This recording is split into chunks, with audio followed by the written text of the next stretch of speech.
Hi friends, this is Nyamatullah M. Patel, Assistant Professor, Department of Computer Science and Engineering. So coming to the data mining and data warehousing, Module 5. So in this video lecture, I am going to cover the last point in the Module 5, that is density based clustering. Different density based clustering algorithms we are going to discuss in this video. So density based clustering, there are 5 different types of density based clustering algorithms are there. One is grid based clustering, second one is subspace clustering, click, then Q, a kernel based scheme for density based clustering, then Cure. Then coming to the grid based clustering, so in grid based clustering, the idea is to split the possible values of each attribute into a number of contiguous intervals, creating a set of grid cells. So here what we are doing, we are splitting the all possible values of attribute into a number of contiguous. Contiguous means nearby, or which are near to one another, contiguous intervals, creating a set of grid cells. Objects can be assigned to the grid cells in one pass through the data. In a single pass, the objects can be assigned to the grid cell, the objects which are nearer to a particular grid. So all those objects or points can be assigned to that particular grid, and information about each cell such that the number of points in the cell can also be gathered at the same time. So how this basic grid based clustering algorithm works out? The first step is define a set of grid cells. Then second, assign objects to the appropriate cell and compute the density of the each cell. So now what do? We create a grid of the cells, then we assign objects to the appropriate cells and we compute density of the each cell, then eliminate cells having density below a specified threshold too. So now for every grid we are defining in this clustering algorithm, for every grid we are going to define a threshold called as 2, means a minimum set of points or density of a particular grid should be this much. If that density is below that, such cells are being eliminated. Then from that form cluster from a contiguous, means adjacent group of the dense cells. So take those dense cells and combine them, the contiguous cells you take and then group them into form the cluster. So the most important part in the this algorithm is defining grid cells. This is a key step in the process, but also the least well defined, as there are many ways to split the possible value of each attribute in a number of contiguous intervals. So as there are many methods available to split the values of each attribute into a number of contiguous attributes, so this is least defined. Okay, for continuous attributes, one common approach is split the values into equal width intervals. So total values of the attribute whatever you have, so split all those values into equal width intervals. If this approach is applied to each attribute, then resulting grid cells have same value and the density of the cell is conveniently defined as the number of points in the cell. So if we divide the attributes into equal width, then the resulting grid cell will have a same value, means whatever is the size of the grid will have a proper amount of density into that particular cell. So then this density of a grid cell, a natural way to define a density of a grid cell, or more generally a shaped region, grid is nothing but a shaped region, is the number of points divided by the volume of the region. So how do you find out the density of a grid cell? The density of the grid cell is the total number of points in that particular grid divided by the area, that is nothing but the volume of the region. In other words, density is the number of points per amount of space. What is density of a grid cell? Density is the number of the points per amount of space regardless of the dimensionality of that space. So let us take this example So in figure 9.10 shows two sets of the dimensional points divided into 49 cells. So here the total grid is divided into 49 cells, 7 cross 7. This is 7 x and 7 on x axis and 7 on y axis. So 7 into 7, 49 cells are there. The first set, this set contains around 200 points generated from a uniform distribution over a centered at 2.3. So this grid is centered at 2.3. This is a 2 and this is 3. So this is the center of this grid, 2, 3. Then the radius of this is 2. So if you take this as one radius and this is 2, this is 2 on this side, this is 2 on this side, and this is 2 on this side. So radius of this particular grid is 2 and the center of this is 2, 3. While the second one is having total 100 points generated from a uniform distribution, and this circle is distributed around 6, 3. This is 6. The center of this grid is 6, 3. This is 6 and this is 3. This is 6, 3, which is having 100 points, and the radius is only 1. So only one cell I have taken. So if one cell radius, if I take it as 1, it will be 1. For this it will be 2. So this radius of the second density is 1. So the count of the grid cells are shown in the figure. So now the counts in the grid cell. So if you take particular point, so here at this point if you take 4, 17, 18, 6, then this point 14 and 14 points over here, 13, 13, 11, 18, 10, 21. So if you add all these points, all these counts, it will be around 200, and if you count all these points in the second grid, it will be around 100. So next, coming to the CLIC. CLIC is a clustering in quest, is a grid based clustering algorithm that methodologically finds subspace cluster. So what it does, it is again a grid based clustering algorithm that methodically finds a subspace cluster. It is impractical to check each subspace of a cluster since the number of subspaces is exponential in the number of dimensions. So as you take the if you take the dimension into consideration, the number of subspaces goes on increasing exponentially. Instead of, a CLIC relies on the following property. What is that property? Monotonicity property of the density based cluster. What is the monotonicity property of the density based cluster? If a set of points form a density based cluster in k dimension attributes, then the same set of points is also the part of density based cluster in all possible subset of those dimensions. That means if you take a set of points that form a density based cluster in k different dimensions, then the same set of points are also the part of density based cluster in all possible subset of those dimensions. So how this is being done? So first step, the CLIC algorithm first find all the dense areas in the one dimensional space. Take one dimensional space, then find all the dense areas in that space to each attribute, one dimensional space corresponding to each attribute. So to corresponding to each attribute, take one dimensional space and find all the dense areas in that.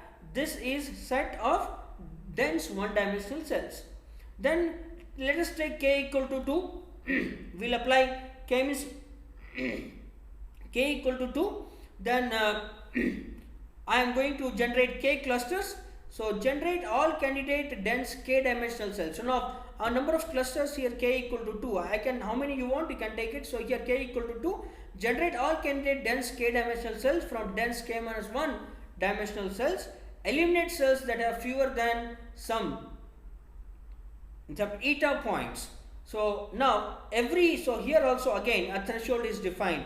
Every cell should have some minimum number of points, or we call as a threshold points. So if a particular cell is having some eta less than eta number of points, eliminate those cells, because if this is a threshold value defined, if the number of points in that particular cell are less than that, then we do not call them as a dense based cells.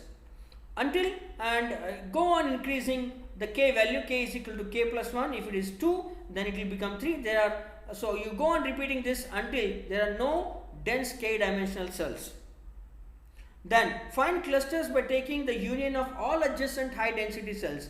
Now how you have to form? Once k-dimensional cells are found with high density values, then what you do, then you have to find the clusters. So you take adjacent high density cells and combine them based on their similarity or based on their some measures based on their similarity or based on their nearest equidistance, combine them taking into the adjacent cells which are near, the points which are, or the cells which are nearer to one another, combine them into form of a cluster.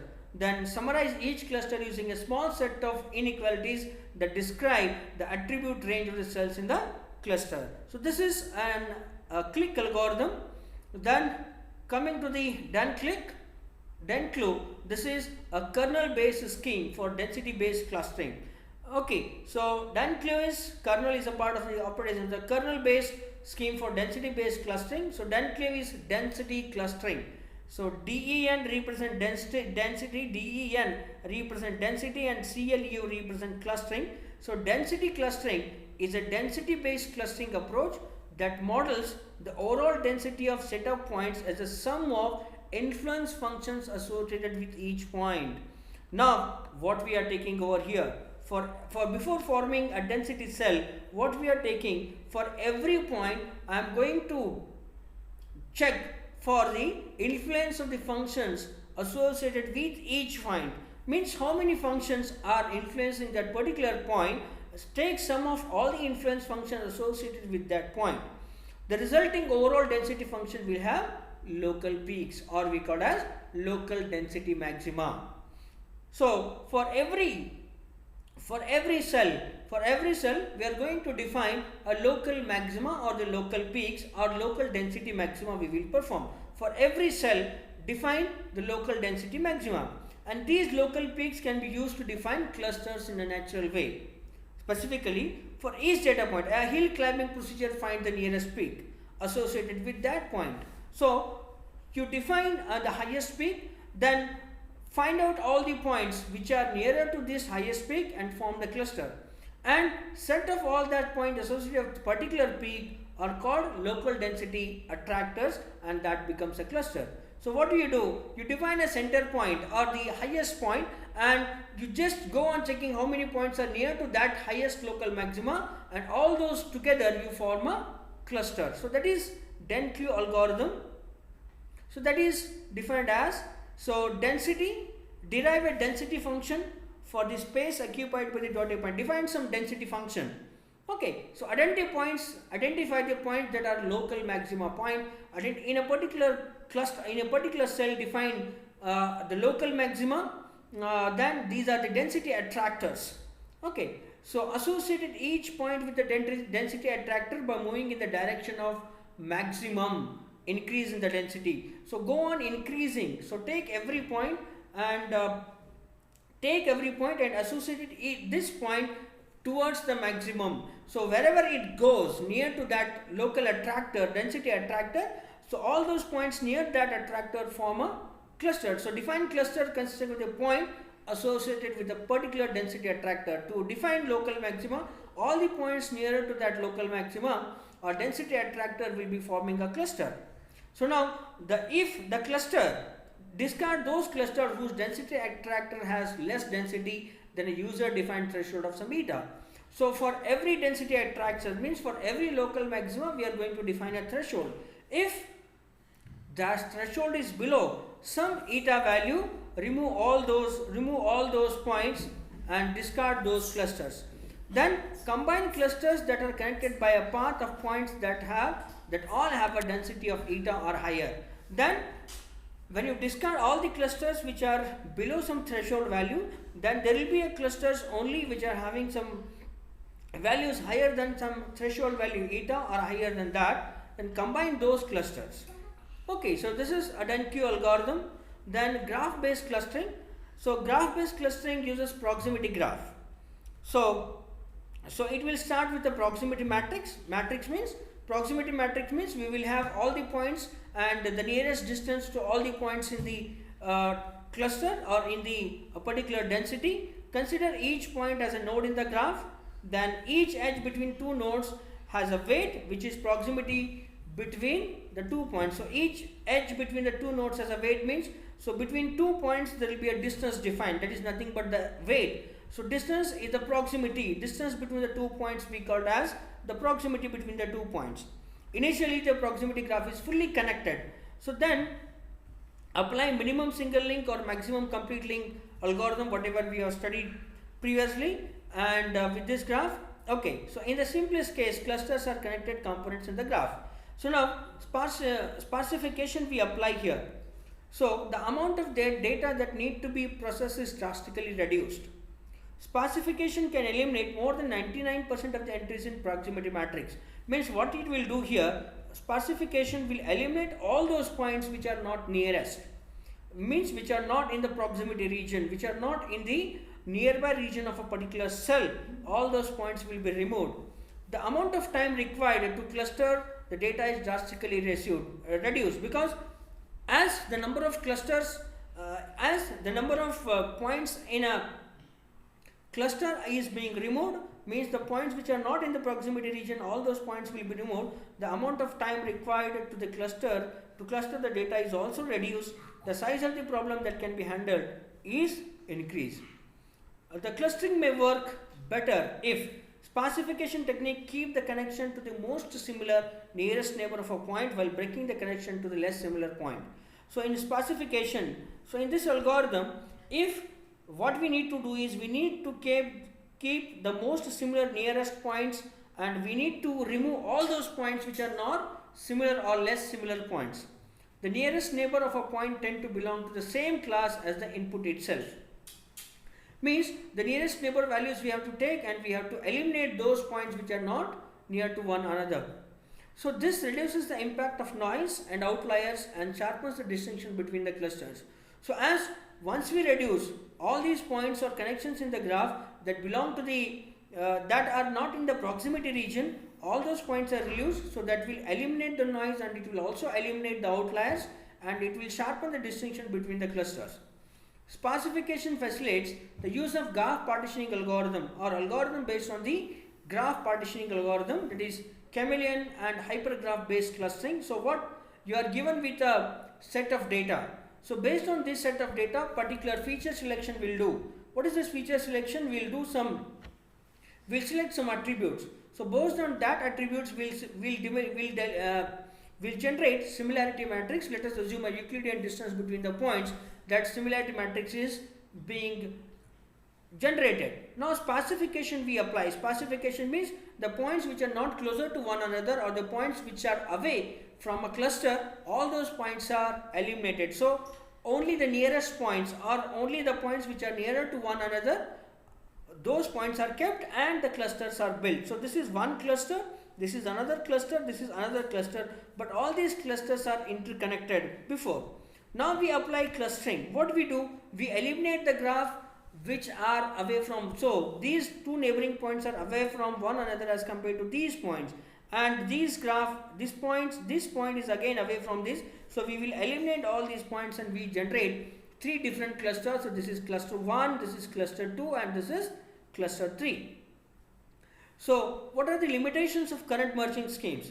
So existing merging schemes in hierarchical clustering algorithms are static in nature. So that is, these algorithms are static in nature, they are not dynamic.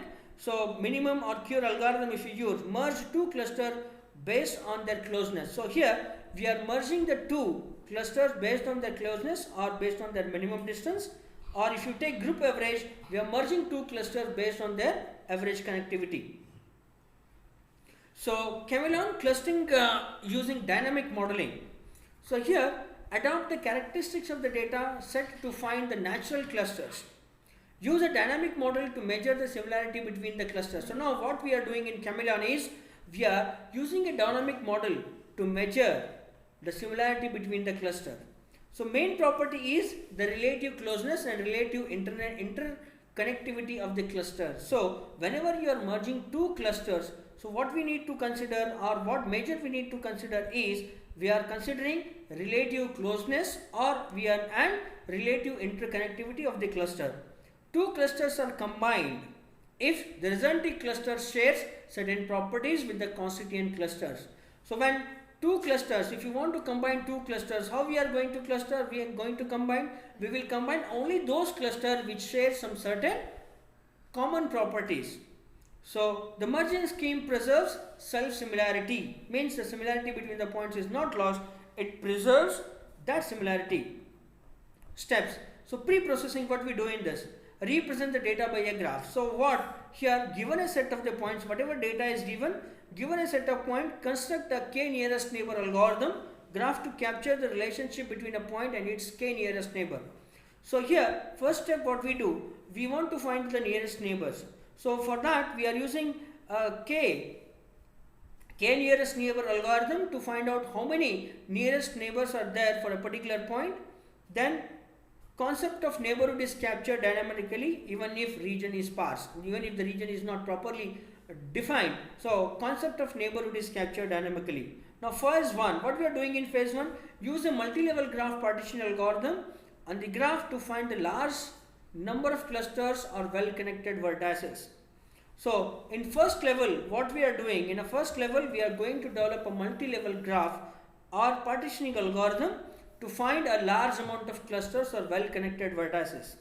Then each cluster should contain mostly points from one true cluster, that is a subcluster of a real cluster. Each cluster should contain mostly points from one cluster or the true cluster. So every cluster should contain only those points which are a part of the cluster. It should not include noise or the outliers. Then phase 2, in phase 1 either we are using multi-level graph partitioning algorithm, or in second phase we may use hierarchical agglomerative or clustering algorithm to merge subclusters. So here two clusters are combined if the resulting clusters share certain properties with the constituent cluster. Two key properties used to model clustering similarity. So here if you are using hierarchical agglomerative clustering algorithm, two properties we are using. Two key properties we are using. One is relative connectivity, that is absolute interconnectivity of two clusters normalized by the internal connectivity of the cluster. So internal connectivity of the two cluster is normalized. Then relative closeness, absolute closeness of two clusters normalized by the internal closeness of the cluster. So absolute interconnectivity is normalized by the internal connectivity, whereas absolute closeness is normalized by the internal closeness of the cluster. Next, coming to the SSN clustering algorithm. So here the first step, the compute the similarity matrix. So this corresponds to similarity graph with data points for nodes and edges whose weights are the similarities between the data points. So here we are taking similarity graph with the data points. Here again we are going to build a data graph with the data points for the nodes and edges whose weights are the similarities. So nodes and edges weights are the similarity between the two data points. Specify the similarity matrix by keeping only k most similar neighbors. So out of all the nearest neighbors, keep only those nearest neighbors which are similar to one another, or we are going to keep only k nearest neighbors. This corresponds to only keeping the k strongest links or similarity graph. Keep only the links which are strong or which are similar. Then conduct the shared nearest neighbor graph from the specified similarity matrix. At each point we could apply a similarity threshold. So every point, so whenever you are building a nearest neighbor graph, you can apply a similarity threshold and find the connected components to obtain the cluster. Then find the SSN density of each point. Using a user specified parameter that is called as epsilon, find the number of points that have an SSN similarity of epsilon or greater to each point. So now here again we are defining a circle with epsilon. Epsilon is the radius of a circle. So you need to find all the number of points that have SSN similarity of EPS, that are within the value of EPS or greater than that. This is the SSN density of the point. Find the core points using a user defined parameter called as minimum points. So every cluster, so as we have said, as we have seen in DBSCAN algorithm, the same method we are applying over here in the SSN. So first I am defining a parameter called as EPS, that is radius, that all the points all the points which are within this radius will be taken. Then within this particular radius we should have a minimum number of points, that is user defined specified minimum points may be 2, 3, 4 and 5. So every cluster or every circle should have minimum number of points. If it is not satisfying those conditions, that are not the core points, or you cannot include that into the cluster.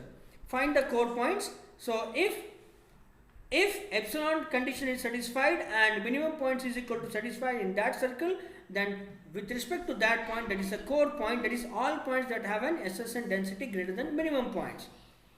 Form cluster from the core points. If two core points are within a radius EPS of each other, they are placed in the same cluster. So now if there are 2 points within the radius of the EPS of other, they are placed in the same cluster. Then so DBSK algorithm is applied here. We need to satisfy 2 conditions. One is EPS epsilon and second one is minimum number of points.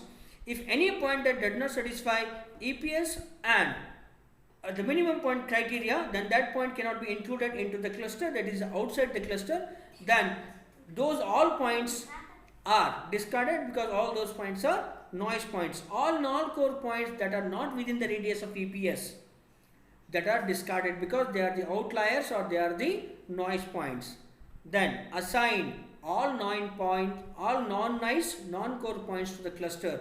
Then all those points which are within the radius of epsilon and that satisfy the epsilon criteria, assign them into one cluster. This can be done by assigning such point to the nearest core point. So whichever is the nearest, if there are 2 points, 2 nearest core points, if the third point is there, whichever is the nearest to that, you have to assign.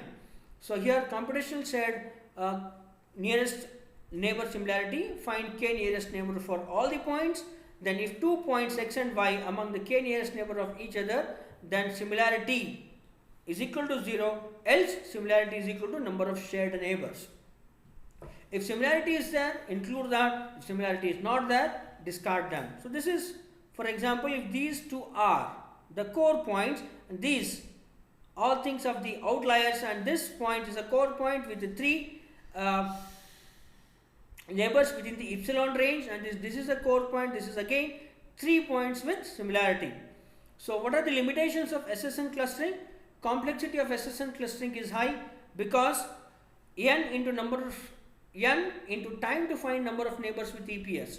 So the amount of time that is required to find the neighbors which are having a value more than EPS, it's time consuming, and its worst case complexity is O of n square.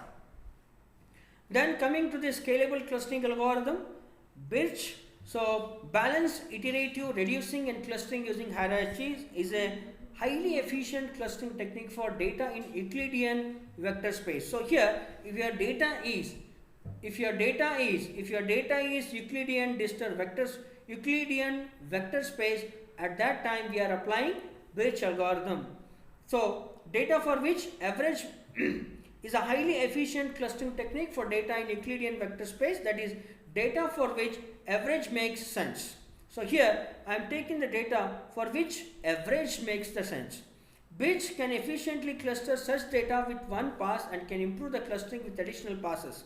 So in a single pass only, so this algorithm can efficiently cluster a huge amount of data, but with additional passes it can more efficiently perform. And Birch algorithm can also deal more properly or more strongly with the noise or the outliers. So how it is being done? So Birch algorithm load the data into memory by creating a CF tree that summarizes the data. Build a small CF tree if it is necessary for phase 3. T is increased and then the leaf node entries are reinserted. Since T are increased, some clusters will be merged. Then perform global clustering. Different forms of global clustering we can use. So here again agglomerative hierarchical clustering is selected because the clustering feature stores summary information that is more important for certain kinds of clustering. So here agglomerative hierarchical clustering technique is again used in the Birch. So the global clustering algorithm can be applied if it is being applied to all the points in the cluster. then redistribute the data points using the centroid of the cluster discovered in step 3. So now redistribute the data points. So once that you find the data points, again find the centroids, again redistribute until you reach some minimum number of, until you reach the required number of clusters. This overcomes certain problems that can occur in the first phase of the bridge because of page size constraints and the T parameters. Points that should be in one cluster are sometimes split, and points that should be in different cluster are sometimes combined. These are the problems. Okay, so then also if the data set contains duplicate points, these points can be sometimes be clustered differently. Depending on the order in which they are encountered, by repeating this phase multiple times, the process converges to a locally optimum solution. Next, coming to the last point, here clustering using representatives is a clustering algorithm that uses a variety of different techniques to create an approach that can handle large data sets, large outliers, and clusters with non-spherical shapes and non-uniform sizes. Remember, this algorithm, CURE algorithm, is a clustering algorithm that uses a variety of different techniques, and it can handle large amount of data, it can handle large amount of outliers, and it can also handle the clusters which are non-spherical in shape and non-uniform in sizes. CURE represents a cluster by using multiple representative points from a cluster. These points will in theory capture the geometry shape of the cluster. The first representative point is chosen to be the point farthest from the center of the cluster, while the remaining points are chosen so that they are farthest from all previously chosen points. In this way, the representative points are naturally relatively well distributed. So this ends the module 5. So in this module 5, we studied 5 different density based clustering algorithms, and this comes to the end of module 5. And thank you one and all for your thank you one and all.